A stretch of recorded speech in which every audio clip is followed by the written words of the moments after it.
Ok, super. Alors, il faudrait juste me switcher l'écran, c'était super.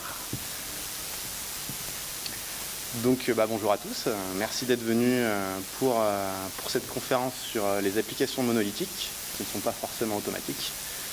Donc, je me présente. Je m'appelle Antoine Descamps. Je travaille pour une société qui s'appelle Hamilton. Donc, c'est une ESN où on a un plateau de développement mobile au forfait. Généralement, nous, on va travailler beaucoup sur l'industrialisation d'applications mobiles. Donc le métier, ça va être transformer et intégrer des métiers complexes dans des applications mobiles. Donc ça va beaucoup être dans l'industrie, dans des métiers un petit peu lourds, où il y a généralement beaucoup de complexité métier. Donc, quand je dis complexité métier, c'est à la fois dans l'implémentation, mais également dans le nombre de fonctionnalités. Donc on va accumuler une trentaine de fonctionnalités, ça fait beaucoup de choses. Donc à force de faire ce type d'application, on a commencé à se poser des questions sur la manière de dimensionner et de découper nos applications mobiles. Donc, pour simplifier la compréhension sur cette présentation, je vais vous présenter un cas d'usage. Donc un cas d'usage industriel. L'idée, Donc l'idée, c'est qu'on va faire un suivi de pièces automobiles pour un constructeur. Donc c'est des pièces détachées qui vont servir à être assemblées pour faire des automobiles. Donc ce suivi de pièces, on va dire, c'est le métier transverse. Donc c'est une vision vraiment du début à la fin du cycle de vie d'une pièce détachée. Ensuite, les fonctionnalités liées à tout ça. Il va falloir pouvoir accéder à l'application avec un login et différents types de droits. Donc selon les types de métiers, selon les types de techniciens qui vont intervenir. On va avoir notre application principale qui va permettre de faire un suivi de ces pièces. Donc où est-ce qu'on en est et je veux intervenir sur ces pièces, faire des actions. Pour simplifier ici, on va identifier deux types de métiers liés à ça. Donc un contrôle qualité d'une pièce qui va intervenir au début du suivi et l'intégration d'une pièce qui va intervenir par exemple au milieu du suivi de la pièce dans son cycle de vie. Après, on peut imaginer que à la fin, il va y avoir recycler, enlever, on peut imaginer tout un tas de métiers liés à ça. Vous vous doutez bien que les gens qui vont faire le contrôle qualité ne vont pas forcément intégrer la pièce derrière. Donc ça, c'est un cas potentiellement complexe. On va avoir beaucoup d'éléments spécifiques à traiter là-dedans. Donc nous, en général, quand on n'a pas traité de beaucoup d'applications complexes, avant on se dit ok, on va faire une seule application mobile, une seule code base, allez on y va. Sauf que, on l'a déjà fait pour nous l'erreur d'avoir fait une seule grosse application. Et à un moment donné on s'est dit mais pourquoi on s'inflige ça? Est-ce qu'il n'y aurait pas une manière de faire pour simplifier la tâche? Parce qu'on peut avoir des grosses problématiques dans le versionning, avoir des choses d'un côté qui vont impacter des choses de l'autre côté alors que normalement elles devraient potentiellement être séparées. On va avoir une complexification du code. On va avoir un build aussi qui va être potentiellement très long à faire. Donc on va avoir une application monstrueuse qui va être complexe à maintenir, complexe à rapidement livrer et potentiellement également complexe à tester. Donc l'idée, c'était de partir sur le concept de N applications pour N métiers. Donc évidemment, on imagine des cas pratiques où on a des applications qui, séparées, vont vraiment définir un métier complet pour un technicien. Donc on va reprendre l'adage diviser pour mieux régner. On va, nous, dans ce cas-là, garder une application principale. Donc là, dans l'exemple, c'est le suivi de nos pièces. Et après, on va séparer les métiers spécifiques. Parce que le technicien qui va devoir faire le contrôle qualité a quand même potentiellement besoin d'avoir une idée du suivi de sa pièce. L'objectif de tout ça, ça va être de simplifier un tas de choses. Donc tout d'abord la maintenance. Pour nous, c'est plus simple de maintenir plusieurs petites applications qui ne vont pas forcément évoluer au même rythme que de maintenir une grosse application avec une grosse complexité. On va également simplifier la complexification du produit, parce qu'évidemment, plus on va enrichir tout ça, et plus on va ajouter de la complexité systématiquement. Donc avec ça, alors évidemment, on ne va pas l'annuler, cette complexité, mais on va la répartir à plusieurs endroits. Et on a également estimé que le risque, il était mieux contrôlé. qu'on s'était dit aussi, c'est, ok, on part sur ce pattern où on va diviser en plusieurs applications. Si on se plante, ok, c'est pas grave. On revient à une application monolithique, et je pense que c'est plus simple de revenir de plusieurs petites applications vers une grosse application que de vouloir reprendre une grosse appli et la recasser en petits morceaux. Où là, on va avoir des éléments qui vont être liés les uns aux autres, et où ça va être plus compliqué. Donc là-dessus, voilà, ça nous paraissait être une approche qui pouvait fonctionner. Alors, je vais reprendre un petit schéma récapitulatif de ce qu'on cherche à obtenir dans notre exemple. Donc, une application mère, une application principale, qui nous permet de nous loguer et de faire un suivi des pièces, donc le cycle de vie des pièces.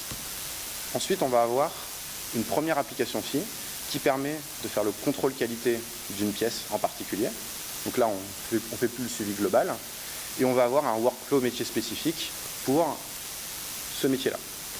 Une application fille B qui, elle, va permettre l'intégration d'une pièce. Donc on va avoir, je sais pas, de la documentation, un guide, des informations à mettre à jour, des éléments à vérifier à chaque fois qu'on va faire cette intégration.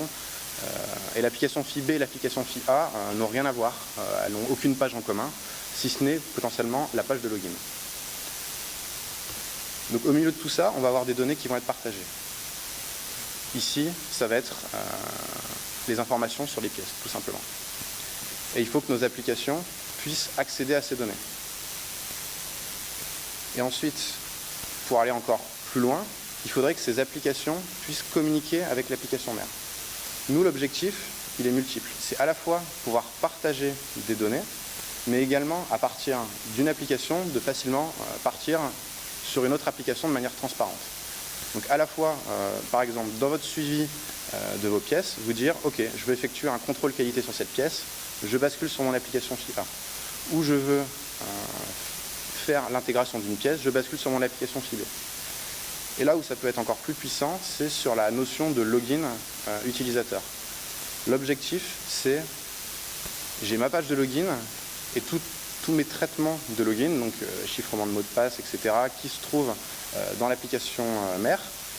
Et j'ai une activity de login qui peut être utilisée par l'application fille A ou l'application fille B.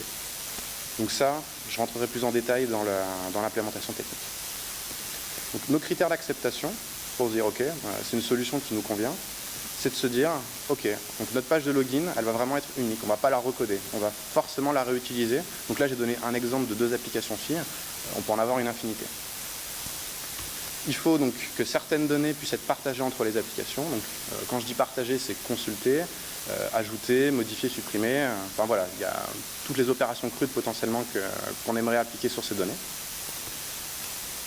L'utilisateur doit de manière automatique pouvoir basculer entre les applications. Il ne faut pas que lui, il ait à chercher dans son tiroir d'application là où il veut aller, il faut que ce soit naturel pour lui. Donc naturel et transparent. C'est pas parce que nous, développeurs, on a décidé de se compliquer la vie et de faire plusieurs applications que l'expérience utilisateur doit en pâtir. Et l'objectif, également, c'est que cette communication entre les applis, ce partage de données, il soit sécurisé au niveau de l'OS.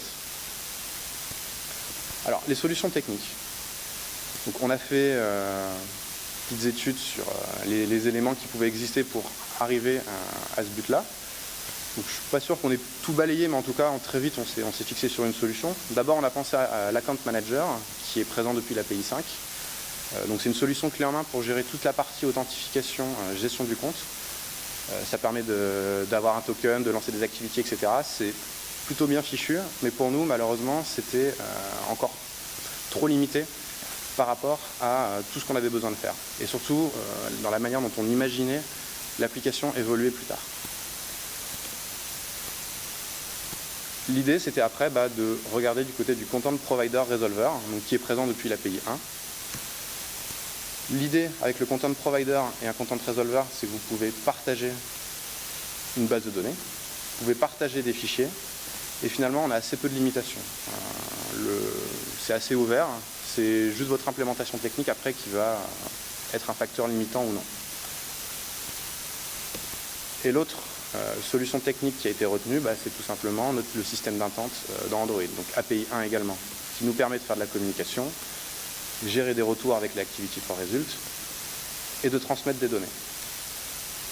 Donc voilà, on s'est basé sur les éléments les plus basiques d'Android qui existent depuis le début pour trouver notre solution. Donc pense qu'on n'a rien inventé, mais ça nous a permis d'avoir un début de solution qui nous paraissait convenable. Alors, je vais reprendre le schéma. Donc on a notre application mère qui du coup va avoir les données chez elle, et on a nos deux applications filles.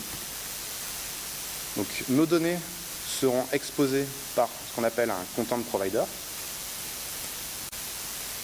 et les applications filles vont avoir des classes qui vont consommer les données du content provider par ce qu'on appelle un content resolver, qui va du coup derrière taper dans la base de données, et pas que, et dans les fichiers. Et tout le système de communication fonctionnera par le mécanisme d'intente. Qu'on soit bien d'accord, ce n'est pas une solution miracle pour toutes les problématiques. Nous, dans plusieurs cas, effectivement, ça nous a paru convenable. Donc aujourd'hui, on s'en sert en production. Alors évidemment, il y a toujours des défis techniques quand on commence un peu aussi à complexifier certaines choses. Pour nous, ça vaut le coup et ça nous permet vraiment de monter en puissance sur la complexité de nos applis en étant un peu plus serein. Donc attention à voir à ce que ça s'applique à vos applications. Donc, je pense que dans beaucoup d'applis, ça n'a aucun intérêt à faire, mais voilà, nous, on a trouvé des cas d'usage qui fonctionnaient. Donc maintenant, je vais vous parler un peu plus d'implémentation, avec du code très simple, pour vous montrer les mécanismes. Pour ceux qui ont déjà utilisé des content providers, ça va être de la redite, donc désolé. Dans le premier exemple, je vais mettre en place le content provider, le content resolver. Donc l'application mère va exposer une base de données à une application fille. Et donc on va dans ce cas-là uniquement lire des données. Pour revenir un petit peu plus sur le concept, le content provider, ça va être une classe qui est fournie dans le SDK Android, qu'on va sous-classer, qui nous permet de faire, dans le cas de la base de données, des opérations crudes, et qui va exposer, donc le content provider va exposer l'accès aux modifications, l'accès à la table, donc aux opérations crudes et selon les différentes tables, par un système d'URI dans le système Android. Le content provider, c'est énormément utilisé sur Android. Généralement, on le retrouve beaucoup dès que vous voulez accéder, alors c'est les contacts, si je dis pas de bêtises, c'est un content provider que vous allez consommer, donc avec votre content resolver. Ça a aussi été utilisé par pas mal de personnes comme tout simplement sans forcément partager des données. Le fait d'utiliser un content provider au sein de son application, ça permet de faire une couche d'abstraction dans l'accès aux données. Donc c'était aussi une manière à l'époque un peu plus propre d'exposer des données d'une base de données. Donc voilà, c'est quelque chose qui existe depuis longtemps. Et ensuite on va avoir le content resolver auquel on accède via le contexte.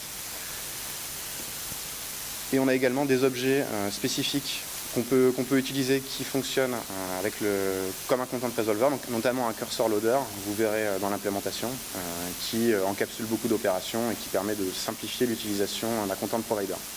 Des fois c'est peut-être un peu verbeux également. Donc là maintenant on va s'attaquer au code. J'espère que vous voyez bien au fond, sinon il va falloir plisser les yeux, ou dans tous les cas je vais vous le décrire. Donc on va commencer par notre manifeste dans notre application mère. Alors, ce qui nous intéresse, c'est la déclaration de notre content provider. Donc, on va lui donner un nom, une authority. L'authority, c'est l'ID de votre content provider. Exported, c'est un attribut pour décider si oui ou non vous le rendez public. Donc, comme je vous le disais tout à l'heure, dans la conception, on peut faire le choix d'avoir un content provider qui sert uniquement dans une application et qui n'est pas partagé par d'autres et qui reste interne. Et dans ce cas-là, vous n'allez pas l'exporter, votre content provider. Et ensuite, vous allez définir les permissions qui permettent de lire ou d'écrire du contenu. Et donc les permissions, on va les déclarer plus haut. Et ce qui nous intéresse dans ces permissions, donc on les nomme comme on veut, c'est l'attribut protection level. Donc le protection level, qui est ici en mode signature, ça va nous permettre d'autoriser l'utilisation de ces permissions uniquement si notre APK a été signé avec le même key store que l'APK de l'application qui expose ces permissions. Donc ça veut dire que voilà, si vous avez le key store chez vous, il y a uniquement vous qui permettront, qui pourront consommer le content provider en signant avec le même key store. Donc ça va peut-être un peu plus compliqué pour vous. Donc au niveau du content provider côté application mère, on va déclarer une URI. Donc ça va être la route d'accès à notre content provider pour exposer nos éléments. On va définir des ID de type pour associer après dans notre URI matcher qui permet à partir d'une route de content provider, on va définir des endpoints piece ou piece slash avec un ID et on va associer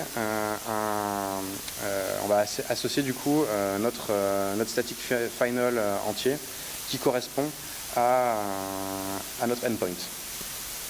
Ensuite, il y a une deuxième méthode qu'on va devoir sous-classer, surcharger, pardon. Ça va être le getType, qui lui va, en fait, le getType, vous devez définir le MIME-type de la route à laquelle vous voulez accéder. Donc là, pour la route All Pieces, on va déclarer un MIME-type qui est en fait un MIME-type interne au système Android, qui va du coup renvoyer un curseur sous la forme de dir, donc ça va être une liste d'éléments. Et dans le deuxième cas, ça va être un curseur pour un seul item. Donc ça, c'est pour la déclaration des routes. Maintenant, on va passer au cœur de l'exposition des données. Donc nous, on va avoir une database locale. Donc après, vous la définissez comme vous voulez. Nous, par exemple, ça va être une database SQLite, donc avec une variable qui est dans notre data provider, qui est injectée à un instant T. Et ensuite, on va devoir surcharger une méthode de query.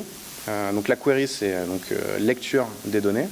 Et dans ces lectures, on va faire un switch sur l'URI qu'on a en entrée pour savoir quelles données il faut renvoyer. Donc là, sur le All Pieces, on va renvoyer le Get Pieces sur notre local database. Donc ça va nous renvoyer nos données sous la forme d'un curseur.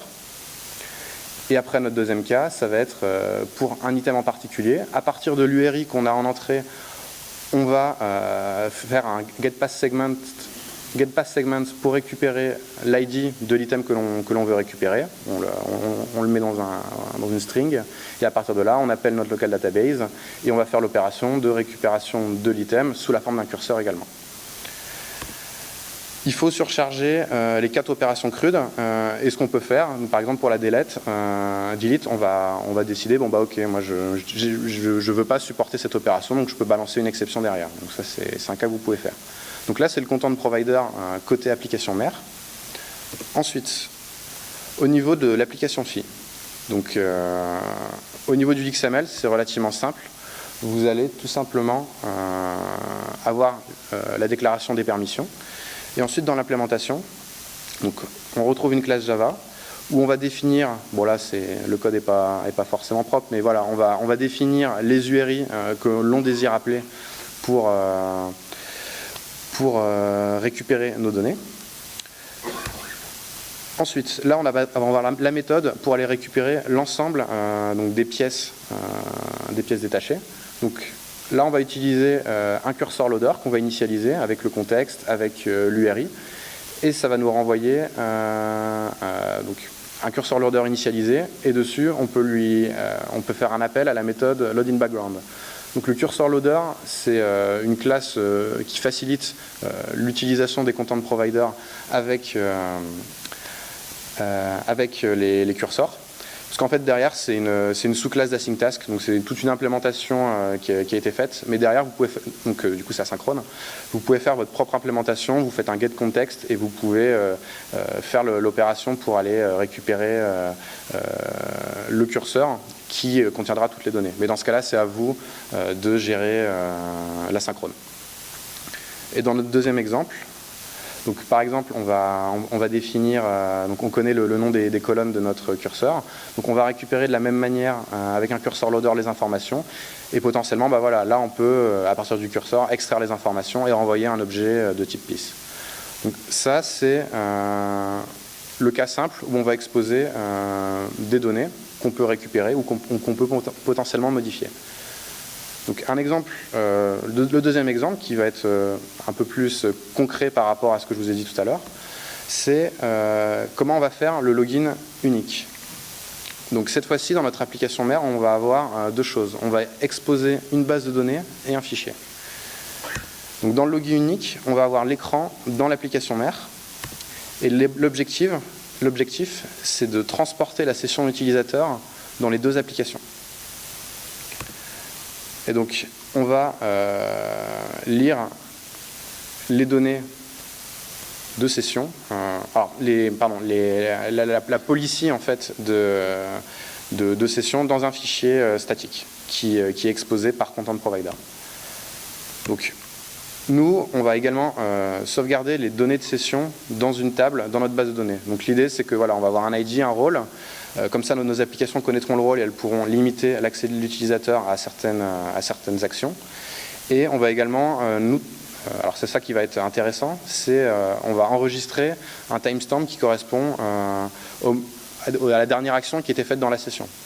Pourquoi? Parce que derrière, on va avoir un fichier JSON qui va déclarer notre policy. Et dans ce fichier JSON, on peut déclarer plein de choses. Et nous, notamment, on va déclarer le temps d'une session. Bon, c'est archi simplifié. En prod, on ne va pas faire un truc comme ça. Mais l'idée, c'est de se dire, OK, on définit nos règles de durée de session.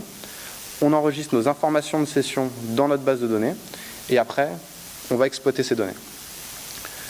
Dans votre policy, vous pouvez embarquer également, donc c'est des informations statiques l'idée, une URL de web service. Comme ça, si jamais vous gérez différents environnements, vous pouvez faire en sorte que vos applications filles, elles exploitent forcément l'URL d'API de votre application mère, qui définit du coup toutes les règles du jeu.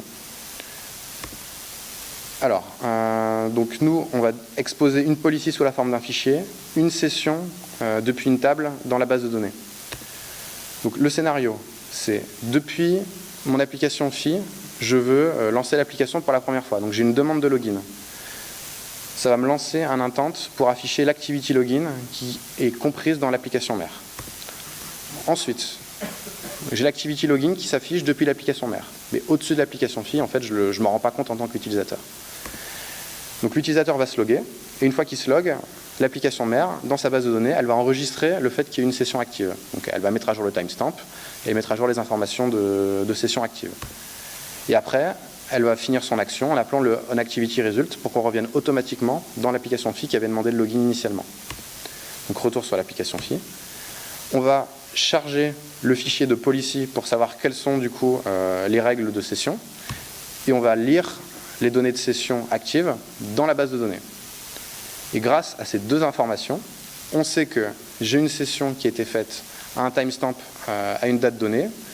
Je soustrais avec le timestamp actuel, j'ai une durée de session et j'aurai dans ma policy, OK, ma durée de session est de temps, est-ce qu'elle est inférieure à cette durée? OK, c'est bon, mon utilisateur a le droit d'accéder à l'application, il peut s'en servir. Et donc tout ça, ça s'est fait de manière transparente pour lui, comme si l'écran de login était compris dans son application. Donc, dans le code, je vais vous montrer trois choses. Le chargement d'un fichier par content provider. Je ne vais pas vous refaire l'exemple d'exposer la table de session, parce que c'est exactement la même chose que tout à l'heure. Et après, je vous montre la communication. Bon, la partie communication, c'est relativement simple. Alors, comment je vais exposer une route qui me permet d'accéder à un fichier statique? Donc, toujours dans mon même fichier, je vais définir un autre endpoint et également un autre ID correspondant à ce endpoint qui va être files. Donc dans mon URI matcher, je vais rajouter ces informations. Et ensuite, dans ma méthode getType, je vais lui renvoyer un MemType de type application JSON, parce que là, je vais exploiter un JSON. Ensuite, dans mon data provider, je vais avoir une méthode que je vais surcharger qui s'appelle OpenFile. Et à partir d'OpenFile, bon là, l'exemple est simple parce que j'ai un seul fichier, mais on peut imaginer potentiellement plusieurs fichiers qui peuvent être exposés. Donc là, en l'occurrence, je ne vais pas regarder la route, je ne vais pas regarder l'URI utilisé par l'utilisateur. Et donc là, en l'occurrence, je vais récupérer mon fichier policy.json qui est dans un répertoire par défaut, et ça va me permettre après, donc si le fichier existe, de renvoyer un file descriptor qui en mode read-only. Donc là aussi, on peut également jouer la sécurité en se disant est-ce que je veux être en mode écriture ou en mode lecture-écriture, enfin lecture ou lecture-écriture sur mon fichier pour limiter l'accès. Et ensuite, dans mon data resolver, je vais avoir du coup mon URI pour accéder à mon fichier. Bon là, j'aurais pu m'arrêter à files parce que je ne fais pas la vérification avant. Et après, je vais avoir tout simplement une méthode où, à partir de mon contexte, je vais récupérer mon content resolver. Et dans mon content resolver, je vais faire un open input stream à partir de mon URI. Et ça va me renvoyer un input stream que je vais pouvoir exploiter. Donc, on peut très simplement exposer un fichier via Content Provider, Content Resolver. Donc ça, c'est OK pour l'exposition de fichiers. Ensuite, la communication inter-application. Donc là, on va reprendre le manifeste. Voilà, je pense que ça va être très compliqué pour lire. Donc là, je déclare une activité login activity. Tout ce qu'il y a de plus classique, c'est l'activity par défaut au démarrage. Ce qui m'intéresse plus, c'est la deuxième partie. Je vais avoir donc une activity alias. Je vais surcharger, enfin, je vais rajouter des attributs à mon activity en lui donnant un alias, où je vais donc lui donner l'attribut exported à true. Donc comme tout à l'heure, c'est rendre cette activity publique. Je vais lui associer une permission pour pouvoir du coup ouvrir et accéder à cette activité depuis une application externe. Et je vais également, dans un intent filter, donc lui donner un nom. Et je vais du coup, donc c'est obligatoire, je vais lui donner une catégorie, donc une catégorie par défaut. Donc c'est comme ça que je déclare mon activity. Et au-dessus, je vais déclarer également donc, la permission, toujours en protection level signature. Comme ça, je suis sûr que les applications qui sont également signées par le même key store pourront ouvrir cette activity. Donc voilà, c'est aussi bête que ça. Dans le manifeste de l'application FI, je vais tout simplement consommer la permission, enfin déclarer l'utilisation de la permission, et j'ai le droit vu que je suis signé avec le bon key store. Et dans mon application FI, donc comment je vais déclarer l'activity pour voir l'écran de login, c'est assez simple. Donc là, j'ai toutes mes chaînes de caractères nécessaires pour mes activities, donc qui sont en relation avec ce qui est déclaré dans le manifeste. Donc je vais avoir un requires permission, parce que voilà, j'ai besoin d'une permission pour effectuer cette action, donc j'utilise la notation. Et donc là, je vais avoir donc, un intent, donc je vais déclarer mon intent, je vais lui donner donc une action, donc l'action que j'avais déclarée dans le manifeste, et je vais faire un start activity for result, parce que une fois que j'aurai été logué, j'ai envie de revenir automatiquement dans mon application. Ce qui est intéressant, c'est que je n'ai pas utilisé de flag dans la déclaration de l'intent. Pourquoi? Parce que sans flag, en fait, ça nous permet d'éviter, ça nous permet d'afficher directement l'activity au-dessus. Et donc nous, en fait, la login activity qui est dans l'application mère, on lui a donné, donc on lui a fait une box de login, et on a fait tout un contour, en fait, toute une bordure transparente. Comme ça, elle se met au-dessus, et on a l'impression qu'on est dans la même application. Comme ça, on ne perturbe pas l'utilisateur. Donc ça, c'est OK. On peut du coup se loguer et revenir vers l'application. Et ensuite, dans l'autre sens, comment moi, depuis mon application mère, donc le suivi des pièces, je veux aller dans mon application FI de contrôle qualité de ma pièce en question. Donc je suis dans mon application mère, je vois une pièce, je fais OK, je vais faire le contrôle qualité de cette pièce bien particulière. Donc pour ça, je vais avoir besoin, donc là je vais déclarer mon activity qui est la Quality Control Activity, donc l'activity principale par exemple. Activity alias, exactement la même chose. Je déclare une permission, enfin là vraiment on est exactement sur la même syntaxe. Donc j'ai rien de plus à dire là-dessus. Dans le manifeste de l'application mère, j'utilise la permission de l'application FI, donc même chose. Et après dans l'implémentation, on est quasiment à la même chose avec des petites subtilités. Alors la petite subtilité, elle est très simple, hein. On va mettre un put extra, tout simplement, pour donner l'ID de la pièce que l'on veut, sur laquelle on veut effectuer le contrôle qualité. Comme ça, on ouvre l'application FI directement sur la pièce de manière transparente. Comme ça, on jongle d'une application à une autre, mais on n'a pas besoin de lancer l'application et après d'aller dans sa liste, dans son détail pour faire l'action. On est déjà prêt à intervenir directement dessus. Et je vais également lui donner un flag, Activity New Task. Comme ça va démarrer une nouvelle activity. Et là, pour le coup, on va vraiment switcher d'application. Et là, par exemple, on peut se dire, OK, j'ai pas besoin, une fois que c'est terminé, de revenir sur l'application mère. Donc, je fais juste un start activity. J'attends pas de résultat dans ce cas-là. Mais on pourrait quand même le faire. Donc voilà, ça c'est tout le code qui est relativement simple, qui permet de mettre en place toutes ces actions.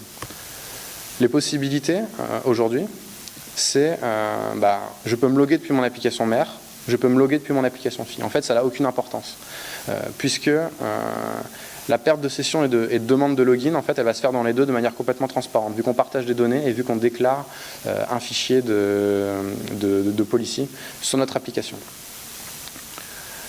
Si je reviens sur le schéma, donc nous, dans la réalité, comment on a fait ça? Parce que vous vous doutez bien, si on a plusieurs applications FI, à un moment donné, on va avoir du code qui va se dupliquer. Donc comment mutualiser du code, voilà, quelles ont été les solutions techniques qu'on a mis en place? Alors c'est assez simple. Alors ce qu'on a décidé, c'est de se dire, ok, le content provider, on va pas forcément le dédier dans une librairie, parce que c'est du code qui est uniquement dans l'application mère. Et vu que c'est un code qui est potentiellement assez spécifique métier, c'est pas forcément un code qu'on va réutiliser. On n'a pas besoin forcément de faire un autre niveau d'abstraction pour complexifier les choses. Donc on s'est dit, ok, on va faire un package séparé ou un module. Je crois qu'on a fait un module séparé dans l'application mère pour gérer le content provider. Et voilà, pas besoin de trop le séparer. Par contre, les content resolvers, vu que c'est les mêmes avec l'application phi A ou l'application phi B, on les a mutualisés dans une librairie qui est du coup intégrée dans ces applications phi. Et l'idée, c'est que si on fait n applications, on a juste à réimporter la librairie derrière. Et de la même manière, pour la communication avec les intentes, on a tout fait dans une librairie, puisque on va avoir besoin des noms des intentes, des noms des extras, etc., dans un sens comme dans l'autre. Parce que depuis l'application mère, on doit appeler l'intente avec les bons extras, et dans l'application phi, il faut qu'on récupère les extras de l'intente, donc il faut qu'on ait les bons ID qui soient aux bons endroits. Donc voilà, ça c'est l'architecture qu'on a mis en place. Nous derrière, pour vous dire, voilà, c'est quand même quelque chose qui peut être intégrable même avec des architectures un peu complexes. Nous on fait de la clean archi et on n'a pas eu de problème spécifique à intégrer ce mécanisme de content provider, content resolver et tous ces intentes derrière, vu qu'on a fait beaucoup d'abstractions avec nos librairies. Alors un point intéressant pour le côté un petit peu moderne, parce que là voilà, c'est quand même des vieux concepts, comment on peut utiliser ça avec des outils un minimum modernes. Donc là, depuis tout à l'heure, je vous parle de base de données avec des curseurs qui sont exposés, potentiellement une base SQLite à la mano, etc. On peut utiliser des ORM. Donc soit derrière, vous pouvez utiliser les adapteurs que vos ORM vous proposent, ou soit vous pouvez les écrire vous-même. Nous par exemple, on utilise DBflow, il y a des classes dédiées qui permettent d'utiliser les content provider, content resolver, donc sans s'embêter à faire beaucoup de code pour faire la transformation avec les curseurs, les objets, etc. Je me suis renseigné pour une librairie comme Realm. Je pense il me semble qu'il n'y a pas d'adapteur existant. Donc là, il faudra le faire à la main. Donc c'est pas, voilà, ça dépend également de votre solution. Ensuite, il y avait la question du RX. Finalement, la question ne se pose pas vraiment parce que vu que vous allez faire les appels à la main, vous avez juste à wrapper vos appels dans une déclaration RX. Vous déclarez votre observable, votre single, ce que vous voulez, et voilà, vous le wrappez à l'intérieur et vous le consommez comme du RX habituel. Donc il faut juste faire votre couche d'abstraction entre les deux. Ou alors il y a des librairies qui permettent de le faire. Bon, après, vu que c'est super simple à faire, je pense que ça a peu d'intérêt d'utiliser des librairies pour faire ça. Dernier point, je voulais vous parler des autres usages. Alors le premier, que je trouve très intéressant, c'est utiliser le principe de content provider et content resolver avec une application qui servira uniquement au debug. Alors l'idée, elle vient pas de moi. J'ai vu une conf des gars de Mythic sur iOS qui utilisent les app groups. Donc les app groups, c'est exactement la même chose. Donc c'est juste que ça arrivait bien après sur iOS. En fait, les problèmes qu'ils avaient, c'est que ils avaient des outils de diagnostic, de debug au sein de leur application qu'on pouvait accéder par un gesture, etc. Et des fois, en fait, ils oubliaient de le désactiver quand ils balançaient leur application en prod. Donc, ce qui fait qu'il y a eu des versions où vous pouviez accéder à l'outil de debug. Donc, l'outil de debug, il permettait quoi? De changer le endpoint de l'API, d'activer ou de récupérer des logs, de faire du feature flipping, comme on a vu juste avant, et récupérer des informations comme les tokens de push, etc. Donc le problème, c'est que voilà, il leur arrivait assez régulièrement de faire cette erreur. Donc ce qu'ils ont fait, c'est qu'ils ont décidé de prendre tout ce code-là, ils l'ont sorti, ils l'ont externalisé dans une application, et ils ont utilisé ce principe de content, alors là c'est sur iOS, mais donc le même principe de content provider resolver pour du coup partager ces informations de diagnostic et de debug de manière à ce qu'en prod, à aucun moment vous puissiez accéder à ces fonctionnalités. Et donc du coup, il y a des fonctionnalités qui sont embarquées par défaut, et vous installez après l'application compagnon pour le debug, et vous pouvez modifier toutes ces informations derrière. Dans mon exemple, il y a quand même un inconvénient, c'est qu'on a une application mère qui va forcément exister et par laquelle on va devoir passer pour faire nos différentes transactions, nos différents échanges. Alors nous, c'était une évidence d'avoir ce type d'application dans notre architecture. Mais on peut très bien imaginer que l'application mère, en fait, elle soit invisible, elle soit pas dans le launcher. Et que du coup, de manière transparente, on puisse effectivement avoir des éléments partagés entre les applications, mais sans qu'il y ait besoin d'avoir une de ces applications métiers qui soit installée.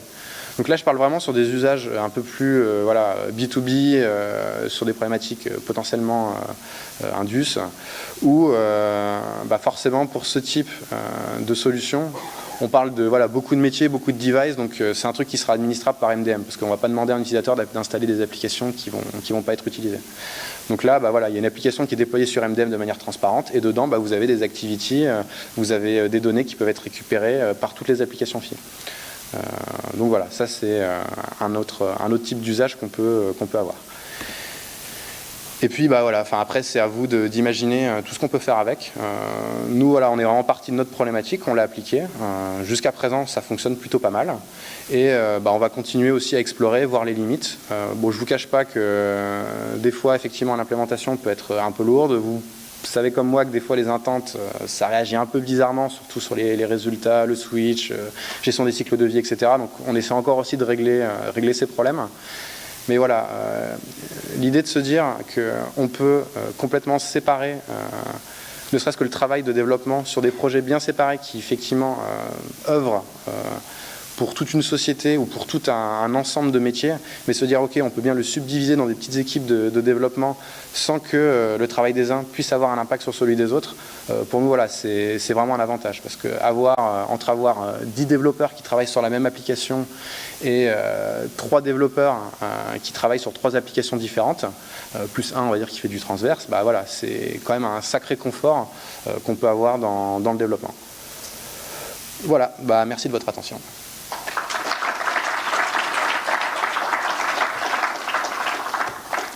Et si vous avez des questions.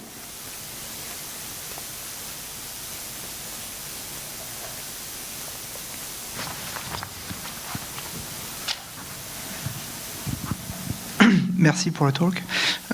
Comment tu gères les versions en fait? Parce que si jamais ton application, le MDM, il n'a pas diffusé l'application mère, tu vas te retrouver avec un problème de version, non? Alors, comme sur le principe, alors dans tous les cas, évidemment, il y a un prérequis, c'est de se dire si l'application mère n'est pas déployée, effectivement, les applications FI sont inutilisables. Donc pour nous, c'est forcément un prérequis technique dans le workflow, on va dire, de distribution. Et après, sur la montée en version, nous, on va dire que dans tous les cas, nos routes derrière qu'on va déclarer, potentiellement, c'est comme quand tu vas faire une librairie. Normalement, tu te fixes sur des routes et tu vas pas déprécier au fur et à mesure des montées de version. Donc là-dessus, effectivement, il faut maintenir un socle solide, et s'il y a des montées de version à faire en parallèle, via MDM, tu vas déployer les 2 versions en même temps. Mais nous, en général, on ne va jamais tout casser au même moment, donc les montées en version, on arrive à bien les gérer.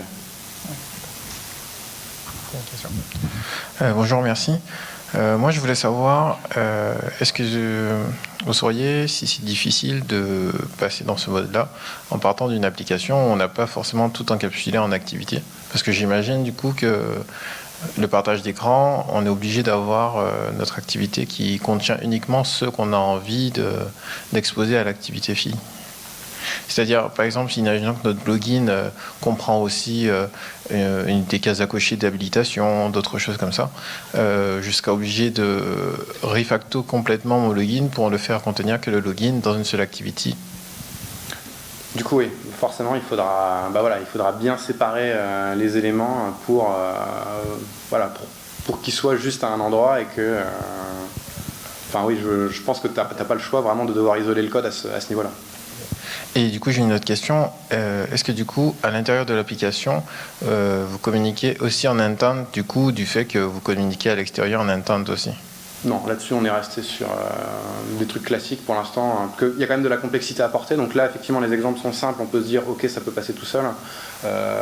Potentiellement, il peut y avoir des choses qui se passent qu'on ne peut pas prévoir.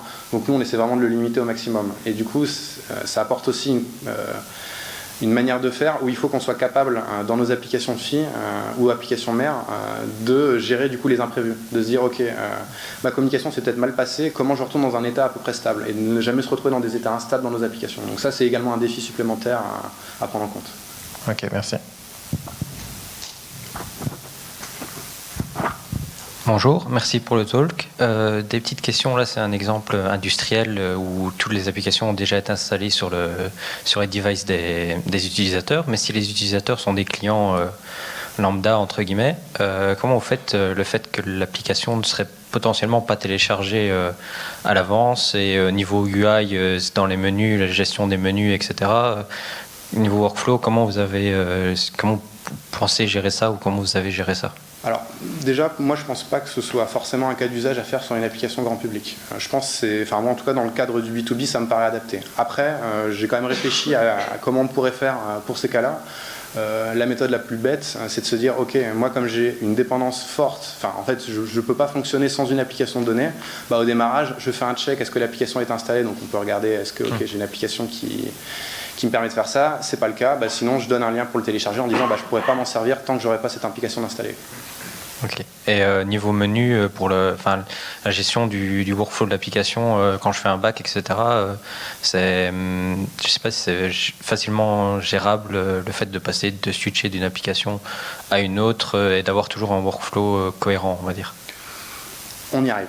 On y arrive, d'accord. On y arrive. Alors c'est pas simple, mais on y arrive. Et c'est pour ça que nous on essaie vraiment de garder la séparation sur des grosses fonctionnalités en fait.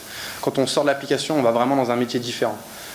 Et du coup, on peut se dire à un moment donné, ok, si le gars entre guillemets est perdu et il veut revenir, il peut quand même re-switcher potentiellement à l'application où on refait un lien de l'application d'où il vient dans notre application où il est actuellement.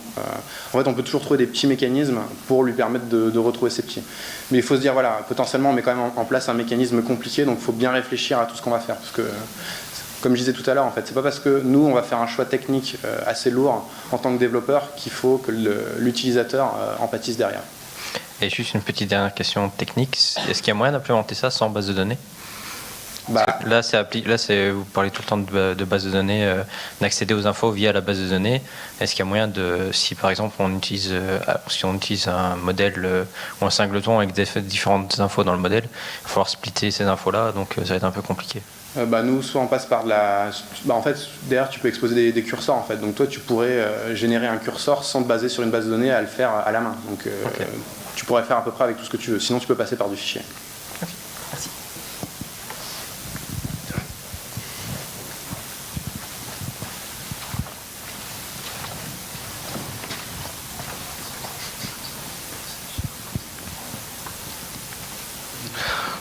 Merci pour le talk. J'ai une question par rapport au management du code source. En fait, vous avez plusieurs équipes qui travaillent sur des applications différentes. Est-ce que vous avez un seul repo ou est-ce que vous séparez complètement les repos entre les applications? On sépare tout. Donc en fait, là par exemple, dans l'exemple application mère, 2 applications filles, on a 3 repos pour les 3 applis. Un repo pour la librairie de Content Resolver et un repo pour la librairie d'Intent. Et il y a une raison particulière? Est-ce que ça introduit pas des difficultés à suivre un peu où en est chaque application, ou est-ce que plutôt ça fait que j'imagine que ça fait que les développeurs peuvent avancer plus rapidement s'il n'y a pas de workflow Git commun en fait. Mais dans tous les cas. Après, ce qu'il faut se dire, c'est que pour moi, à partir du moment où tu mets en place ton modèle, il n'y a pas de raison d'énormément changer en fait. Donc à partir du moment où tu fais effectivement des changements importants, ok, là, tu vas devoir faire une action au niveau de l'équipe. Mais comme les changements ne sont pas si énormes, en général, pour l'instant, voilà, on arrive à gérer. Et après, tu peux mettre en place effectivement des mécanismes, des process internes où tu dis, ok, là, il y a forcément un jalon, il faut aller consulter la doc, on publie, etc. et on communique. Bonjour, merci pour la présentation. J'ai une petite question. Est-ce que vous avez testé, au lieu d'exporter un content provider, vous pouvez exporter un service dans l'application de mère? Non, on n'a pas testé ça. Parce que ma question c'est plutôt quel est l'avantage d'exporter un content provider ou exporter un service? C'est comme Google Service. Pour nous, en fait, le content provider, pour le coup, voilà, correspondait à notre cahier des charges, en fait, et effectivement, le service, on n'a pas été plus loin que ça, en fait. Donc, peut-être que c'est mieux sur certains aspects. Là-dessus, j'ai pas de réponse. Ok, merci quand même.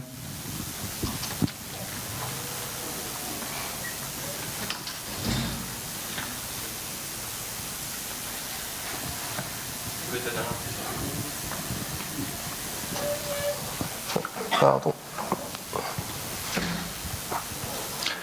En général, dans une appli, on essaye de définir des éléments communs graphiquement ou pour avoir une expérience client qui soit cohérente au sein des parcours. Comment vous avez adressé la question avec 3 codes sources différents?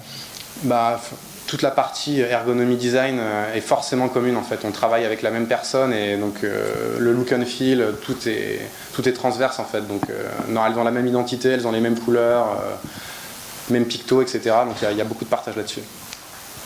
Ouais, mais du coup, techniquement, il y a quand même 3 codes sources différents qui vont définir 3 thèmes différents qui, par les personnes, vont essayer d'être cohérents, c'est ça? Ah oui, tout à fait. Non, d'accord, mais, ok. là-dessus, on n'est pas parfait. Il y a évidemment, il y a encore des choses à factoriser, mais oui, effectivement. Ok, super, merci.